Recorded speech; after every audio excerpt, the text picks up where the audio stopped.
Dámy a páni, nasleduje Žofia Voda, predsedkyňa študentského klubu v Nitre.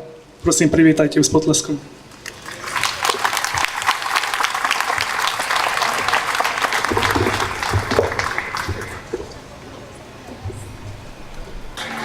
Vážení prítomní, Slováci a Maďari.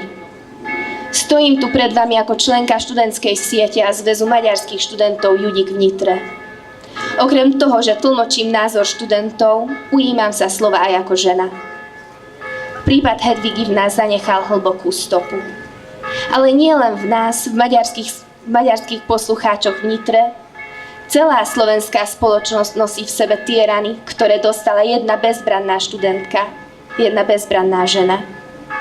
Náš hlas nebol dostatočne silný, ale dnes už jasne vidíme, kde zbavia dôstojnosti jedného človeka, je len otázkou času, kedy sa dostane do nebezpečenstva dôstojnosť ostatných občanov. So strachom si uvedomujem, že tie tiene, ktoré naši rodičia zažili a mysleli sme, že už sú minulosťou, zase sa objavujú v našom každodennom živote. V takej krajine, ktorá je už 10 rokov členom Európskej únie, v tej krajine, v ktorej sa cítime doma. Ale na tom mieste, ktoré je našim domovom, strach nemá oprávnenie. Ako sa dá žiť spolu s neistotou, s tým, že ani tie orgány nás neochránia, ktorým občan demokratickej krajiny dôveruje? Ako by sa dalo žiť s vedomím toho, že tí, ktorí by mali zastupovať naše práva, so svojou mocou zle zaobchádzajú a zneužívajú ju? Milí priatelia, ja si myslím, že sa to môže zmeniť k lepšiemu. Zlo vtedy nemá hranice, keď my tie hranice neurčíme.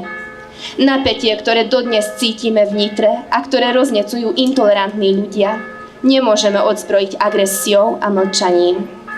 Riešenie je v sile priamych a úprimných slov, ktoré sú v súlade s našimi činmi. Preto sme tu dnes, maďarskí študenti žijúci na Slovensku, aby sme vyhlásili: nemôžeme prijať kompromisy, ak cítime a vieme, že našimi činmi zastupujeme pravdu. Pravda nie je platidlom a naše svedomie nie je valutou. To je odkaz Hedvigy pre nás, ale to nie je jediné, čím nás obohatila. Učme sa aj z príkladu jej rodiny, že nie len v boji sa rodia hrdinovia, ale aj v pozadí, aj za tebou, aj za mnou, za každým stoja ľudia, ktorí nás podporujú, posilňujú a povzbudzujú. Milí priatelia, z celého srdca želám, aby odkaz dnešného dňa v nás vyvolal nové predsavzatia, nové plány a riešenia, na základe ktorých budeme naďalej budovať silnú a tolerantnú spoločnosť. Ďakujem za pozornosť. Köszönöm megtisztelő figyelmüket.